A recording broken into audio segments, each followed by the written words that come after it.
Which countries are governed well? And if so many of these countries around the world are incapable of governing themselves, then it's time for us to just put the imperial hat back on to say, we're going to govern those countries if you're incapable of governing yourselves. Bonjour mesdames et messieurs, bienvenue sur ma chaîne. Alors, il n'y a pas si longtemps, je vous ai fait une vidéo où on voyait un général français dire ceci par rapport aux intérêts des Européens en Afrique.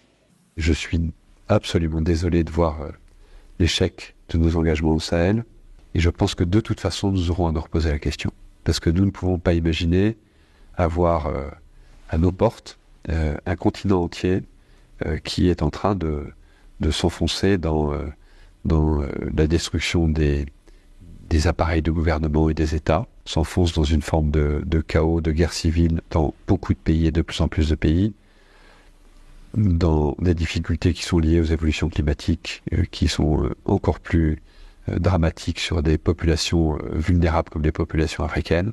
En plus, un continent qui va connaître une explosion démographique comme aucun continent n'en a jamais connu. Et donc imaginez que ça se passe là, dans les 10-20 ans qui viennent, et que ça n'aura pas de conséquences sur l'Europe, parce que nous vivons dans une sorte de bulle protégée par je ne sais quoi d'ailleurs, c'est tout simplement inconscient. Et donc je pense que cet intérêt commun-là devrait un jour faire que l'Europe se décidera à agir comme une entité politique qui ira défendre elle-même ses intérêts, y compris par le moyen de l'engagement de ses armées. Le retrait du Sahel fut difficile à accepter pour tous ceux qui y ont été engagés. Je suis le premier à avoir beaucoup de mal à avaler ça. C'est un échec français et européen et africain. Et je vous avais promis de vous refaire une vidéo qui démontre que ce que dit ce général français n'est que la partie émergée de l'iceberg. Probablement, il devait y avoir un consensus qui est en train de se faire au sein des Occidentaux pour recoloniser les autres parties du monde. Et ici, on va avoir deux vidéos d'un mercenaire américain qui dit ceci par rapport à l'Amérique du Sud et par rapport à l'Afrique. Which countries are governed well? And if so many of these countries around the world are incapable of governing themselves, then it's time for us to just put the imperial hat back on to say, we're going to govern those countries if you're incapable of governing yourselves, because enough is enough. We're done being invaded. Because our own national security risk is at stake. Exactly. National security interests are at stake. You can say that about pretty much all of Africa. They're incapable of governing themselves and benefiting their citizens because the governments there are all about looting and pillaging and lining their pockets and going shopping in Paris instead of actually making their country better. People on the left are going to watch this. They're going to say, wait a minute, Erik Prince is talking about being a colonialist again. Absolutely.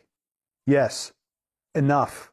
Because if you go to these countries and you see how they suffer under absolutely corrupt, made-up governments that are just criminal syndicates, the people of Africa, the people of Latin America, a lot of them deserve better. Now, particularly in Africa, the worst, it's time to think about other governance options because they are clearly not capable of self-governance. Or bringing the professionalism they need to capitalize on their own natural resources. And the most of all, stop the aid programs, which really only benefit the elites in those countries to the detriment of the little guys. Or it's benefiting China, right, who's taking over building infrastructure. Sure, because China doesn't care about the governance. They do black bag diplomacy, paying cash to the right people to get what they need signed, and they're on their way. All right. Alors, maintenant que nous avons vu ces deux vidéos, je pense qu'il serait bien de les commenter. Alors, comme vous l'aurez remarqué, c'est quelqu'un qui critique ce qu'il dit dans cette vidéo qui a publié cette vidéo, parce que les écrits qui sont là-haut en blanc ne sont pas les miens. Moi, c'est la traduction qui est en jaune. Mais nous allons écouter, parce que moi non plus, je ne veux pas m'attarder sur ce qu'il y a d'écrit. Si vous êtes intéressé, lisez-le, parce que ça me semble pertinent. Moi, je vais m'attarder sur ce qu'il dit dans cette première phase de cette interview que vous pouvez retrouver, parce qu'il s'appelle Erik Prince. C'est un mercenaire américain qui semble tenir un discours impérialiste et colonialiste. Hein? On aurait dit que en sous-main, il doit y avoir des occidentaux ou des impérialistes qui sont en train, plus ou moins, de remettre au goût du jour le partage du monde, ou qui voudraient refaire le partage du monde comme Ils avaient fait, c'était à Berlin, je crois, attends, le sommet de Berlin de 1885, quand les Occidentaux s'étaient réunis pour se partager l'Afrique. Apparemment, dans ce fin ou dans ce début du XXIe siècle, où leurs privilèges sont en train de s'amenuire, je pense que les élites occidentaux sont en train d'envisager de recoloniser, de gré ou de force, les autres parties du monde pour ne pas perdre le confort sur lequel ils vivent depuis des années. Passons à l'analyse de la vidéo. They're governed well. And if so many of these countries around the world are incapable of governing themselves, then it's time for us to just put the imperial hat back on to say, we're going to govern those countries if you're incapable of governing yourselves, because enough is enough. We're done being invaded. Because Voilà. Donc, il part du fait qu'ils sont envahis, parce qu'ils sont envahis par l'immigration des gens qui vont en Occident, ou en tout cas pour lui aux États-Unis.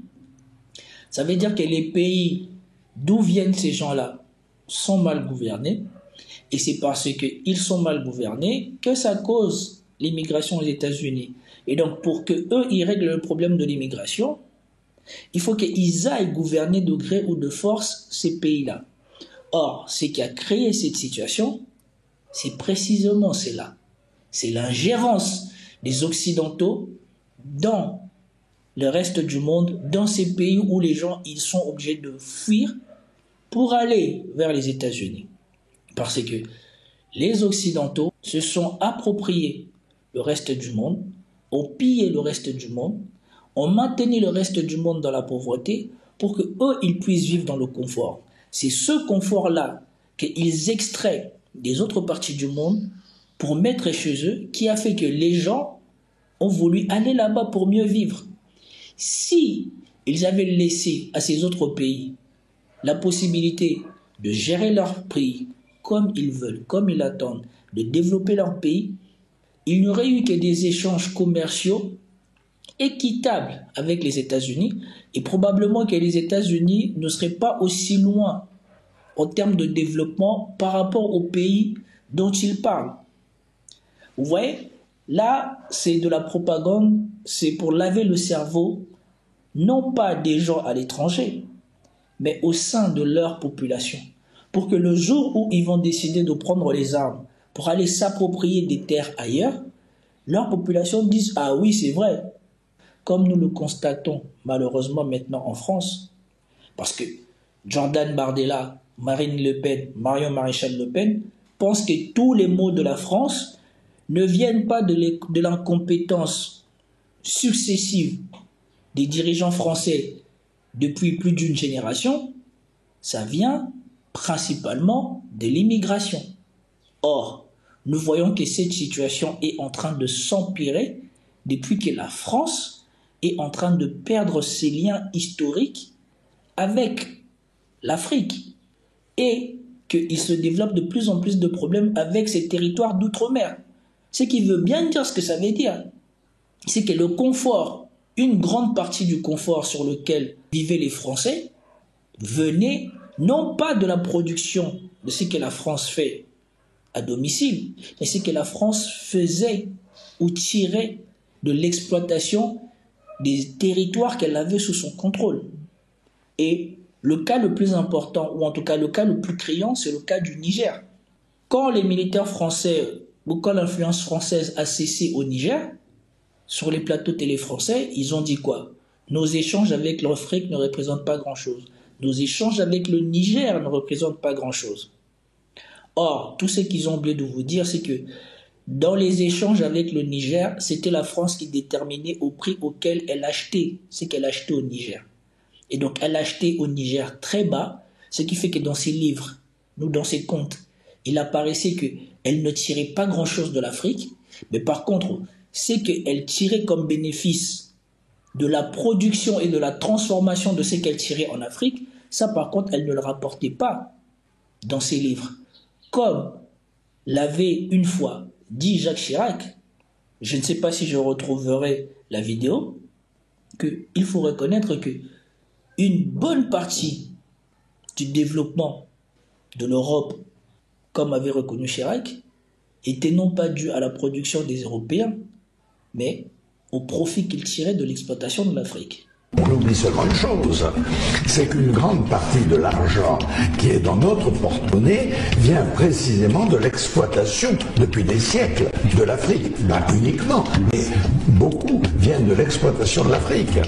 Alors, il faut avoir un petit peu de bon sens, je ne dis pas de générosité, de bon sens, de justice, pour rendre aux Africains, je dirais, ce qu'on leur a pris, d'autant que c'est nécessaire si l'on veut éviter les pires convulsions ou difficultés avec les conséquences politiques que ça comporte dans le prochain avenir. Et maintenant que cette exploitation est en train de se finir, nous voyons que la France a de plus en plus de problèmes, ou en tout cas les Occidentaux qui dépendaient de l'exploitation de l'Afrique ont de plus en plus de problèmes. Voilà ce il essaye de maquiller et il essaye de faire de la rétro-ingénierie. Les causes de l'immigration, il veut les transformer en cause de la recolonisation. Les gens immigrent vers les États-Unis parce que leur richesse de chez eux est transportée aux États-Unis. Si vous laissez leur richesse chez eux, ils ne viendront plus aux États-Unis. Mais ça va devenir l'inverse.